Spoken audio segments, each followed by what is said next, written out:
Tak ada lakonan yang best, tak ada vibe yang awal-awal tu kan. Tapi awal-awal je lah. Zakladny has the name, the tech game's the aim. From movie reviews to DIY, he's always on the chain. Unboxing gadgets, fixing up the place. A digital guru with a funny face. He dives into the silver screen. A cinematic journey, a vivid scene. Reviews that... Assalamualaikum. Hai, okey. Aku baru lepas tengok filem yang diarahkan dan ditulis skrip oleh Azmir Afandi. Cerita apa? Cerita Pemuja yang dilakonkan oleh Ki Razali, Yasmin Hani ada, lepas tu ada Maria Farida ada Namron, ada Nafis Anwar, lepas tu ada juga Datuk Hilal, adalah lagi beberapa pelakon yang aku tak familiar. So cerita ni pasal apa? Ya, tajuk pun Pemuja. So cerita mengenai ilmu hitam ataupun pemujaan setan macam tu lah kan. Kisah Yasmin Hani ni dan Ki Razali, diorang suami isteri, kena terpaksa berpindah ke rumah pusaka Yasmin Hani, ataupun dalam cerita ni watak dia Kistina. Ya, diorang ada masalah kewangan, so diorang kena berpindah. Lepas tu diorang kenalah kacau apa semua yang kat rumah tu. Lepas tu barulah terbuka balik cerita lama yang tak disangka-sangkakan. Tapi tak adalah tak sangka sangat. Nanti aku ceritalah apa lagi kan. Aku mula dengan benda yang best ataupun yang okey pasal filem ni. First thing first, vibe seram dia pada awal-awal sangat dapat lah. Serius aku cakap. Awal-awal aku dah rasa meremang. Dah lah aku tengok tu, aku rasa aku sorang-sorang je kot. Ataupun ada kot, aku tak perasan lah. Tapi hall yang besar dan sorang-sorang tu, dia dengan vibe yang diberi tu sangat membantu untuk aku rasa seram dan meremang lah. Lepas tu dia bermain dengan jump scare dia, dengan audio dia yang agak sedap juga dan membantu untuk aku rasa seram dan sedikit rasa terkejut tu lah kan. Tu yang membantu. Lepas tu lakonan Ki Razali dengan Yasmin Hani bagi aku sangat-sangat ya gandingan yang baik.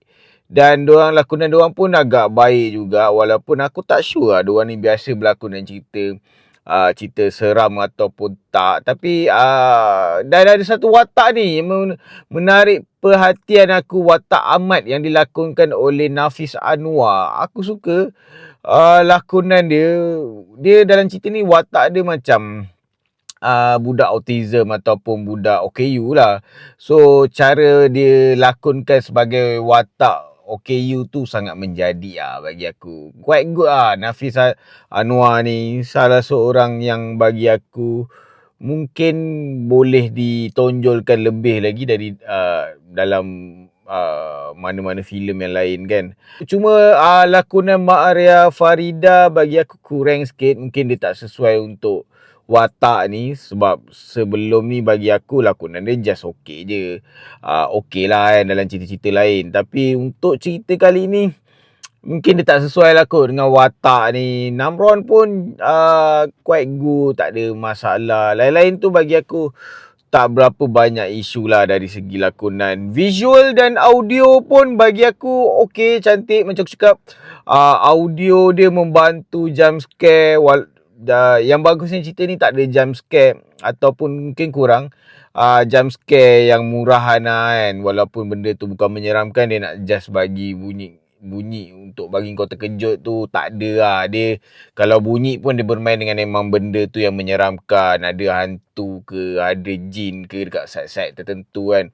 So dia berlapiskan dengan bunyi-bunyi yang bagi kau terkejut. Bagi aku bunyi yang sedap dan membantulah kau terkejut.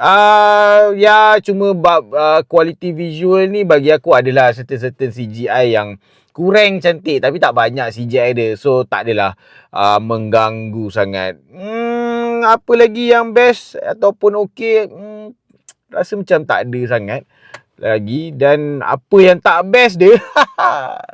Filem ni klise nak mati. Oi, aku tak tahulah. dia punya tahap klise tu, dan aku boleh jangka dan teka daripada awal. Aku dah boleh teka dah semua benda.